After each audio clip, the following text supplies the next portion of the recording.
मित्रों, आपका हमारे अध्यात्म शक्ति एवं जीवन बीमा सलाहकार चैनल में स्वागत है।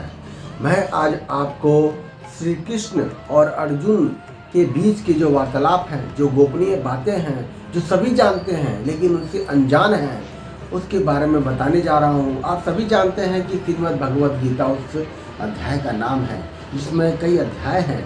अगर आप उस अध्याय को अपने जीवन में ढाल लिए, अपने अंदर उसको समाहित कर लिए, तो आप बहुत सी शक्तियों के मालिक हो जाएंगे। आप वह शक्तियों को कल्पना भी नहीं कर सकते हैं जिसके बारे में आपके अंदर वह जागृत हो जाएगा। आत्मा क्या है, परमात्मा क्या है, सूक्ष्म शरीर क्या होता है, मानव का लक्ष्य क्या है, कर्म क्या होता है, आदि आदि विभिन्न तरह की बातें हैं उसमें, जिसके बारे में आपको जानना, आपको समझना बहुत ज़रूरी है। श्रीमद् भगवद गीता हमें जिंदगी का लेसन सिखाता है कि जागो, अपना कर्म पर ध्यान दो, मत सोचो कि सामने क्या हो रहा है। अपने कर्म अगर तुम करते रहोगे तो तुम कर्मवादी बनोगे। कर्म करना इंसान का सबसे बड़ा धर्म है। कर्म के सामने सब कुछ बेकार है। जो कर्म नहीं करते वो कर्महीन कहलाते हैं। आलस्य त्यागो, क्योंकि आलस्य करना भी एक कर्म है। आत्मा क्या है, परमात्मा क्या है, अपने आप को जानो। मैं कौन हूँ, कहाँ से आया हूँ, मेरा लक्ष्य क्या है। गौतम बुद्ध के अंदर भी कई तरह के सवाल उठे थे। उन्होंने अपने सारे सुख सुविधा को त्याग दिया। इतनी हिम्मत थी उसमें कि सारे सुख सुविधा को त्याग कर वो जंगल में गए। बहुत सालों तक भटके, तब उन्हें एहसास हुआ कि अब मुझे आत्मज्ञान ले लेना चाहिए।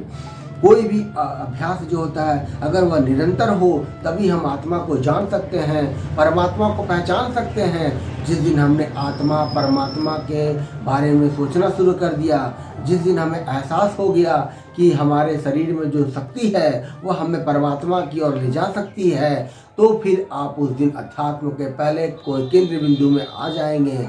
हमारी सांसें हमारे जिंदगी का बहुत अहम हिस्सा होती है। हमारी सांसों के थ्रू हम अपनी प्राण शक्ति को बढ़ाते हैं। हमारी प्राण शक्ति हमें जागृत करती है कि तुम अपने आप में कुछ हो, तुम्हारा कोई वजूद है, तुम कुछ कर सकते हो, तुम भगवान को प्राप्त कर सकते हो। क्योंकि भगवान क्या है यह कोई नहीं जानता। भगवान होते हैं कि नहीं होते हैं यह कोई नहीं जानता, लेकिन भगवान प्रमाण देते हैं कि मैं हूँ। कैसे हूँ, यह सृष्टि या जो भी कुछ इस सृष्टि में है, जो कुछ हमें मुफ्त में मिल रहा, ऑक्सीजन, जो जल, जो भी कुछ है, वह सब जब हम खरीदते हैं तो हमें एहसास होता है कि जो चीज़ हमें फ्री में मिल रहा है उसको कितने महंगे दामों पर मिल रहा है, मुझे बेचा जा रहा है। और भगवान हमें फ्री में दे रहे हैं, लेकिन हम राम नाम नहीं जप पा रहे हैं। हम राम का कोई भी काम नहीं कर पा रहे हैं। हमारा जो जीवन मिला है वह सिर्फ राम नाम जपने में मिला है। आप कोई भी भगवान का नाम ले लें और उसको जप आरंभ कर दें। जप करने से हमारे अंदर शांति आती है। श्रीमद् भगवद गीता हमें यह सिखाता है कि कर्म कैसे करना चाहिए। हमारा अंदर एक सूक्ष्म शरीर होता है। जब हम मरते हैं तो हमारा वही सूक्ष्म शरीर हमारे शरीर से बाहर निकलकर परमात्मा की ओर जाता है, और हम जैसा कर्म करते हैं उसके अनुसार हमें भोग करना पड़ता है।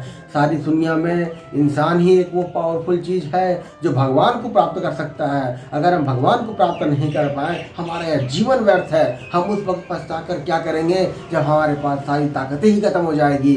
हम जो शरीर हमें मिला है भगवान ने, वह भगवान का जप, भगवान पर ध्यान कैसे करना है, इस तरह पर हमें ध्यान देना है।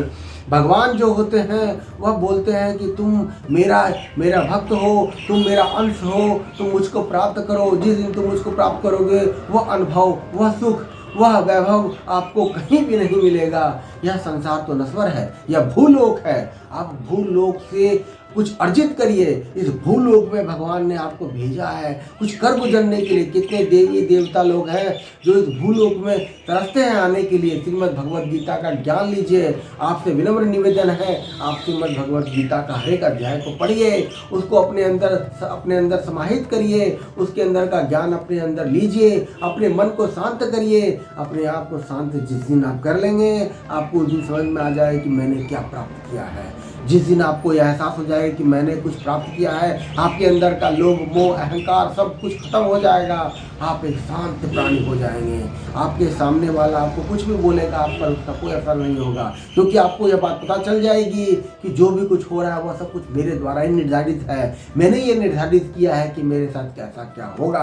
आपको इस बात को समझना होगा। आपको यह बात समझने के लिए श्रीमद् भगवद गीता पढ़ना होगा।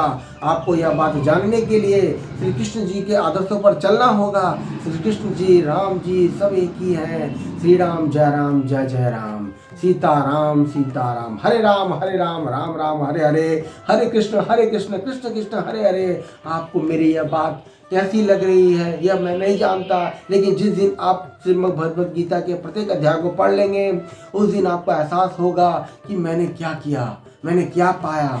जब आप इस शरीर को छोड़कर जाएंगे तब आपको एहसास होगा कि मैंने तो बहुत कुछ किया। आपने यह कहानी भी सुनी होगी कि राम नाम की महिमा जो होती है वह कितनी महान होती है। एक बार राम नाम लेने से इंसान कहाँ से कहाँ पहुँच जाता है।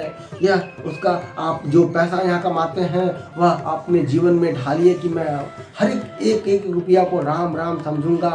वह बहुमूल्य आपका अमूल्य धरोहर है। वह आपको कब काम आएगा, जब आप यह सूक्ष्म शरीर को, जब यह स्थूल शरीर को छोड़कर सूक्ष्म शरीर में जाएंगे और आपका जब वहाँ अभिनंदन होगा, आपको वहाँ सब लोग जानेंगे, पहचानेंगे कि कोई पुण्य आत्मा आया है।